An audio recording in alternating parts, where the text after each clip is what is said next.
มีหนึ่งว่าคือแบบเขาเรียกว่าสีหสายญาตินอนแบบราชสีห์คือราชสีห์เนี่ยมันจะนอนท่าไหนมันจะอยู่ท่านั้นนะหางมันก็จะเด็บเข้ามาในนี่แล้วก็เก็บไว้ในพระไตรปิฎกบอกว่าราชสีห์นอนคือเวลามันขยับตรงไหนมันจะรู้สึกคือมันจะอยู่ท่าเดิมของมันนะถ้ามันขยับตรงไหนเนี่ยมันจะตื่นทันทีน่ะถ้าหางมันขยับตัวขาขยับมันจะตื่นมันจะลุกเลยดังนั้นพระพุทธเจ้าว่าให้ภิกษุทั้งหลายนอนแบบสีหสายญาติคือนอนแบบราชสีห์ก็รู้สึกตัวตลอดเวลามันจะมีอันหนึ่งก็คืออย่างนี้เสร็จปุ๊บมันนอนวุบไปนี่ติดคว่ำก็พอแล้วแค่นี้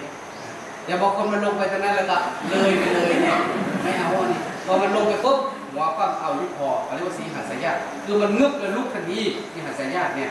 นอนโดยมีสำนักสัญญาว่าจะตื่นตัวไม่แสวงหาความสุขจากการนอนไง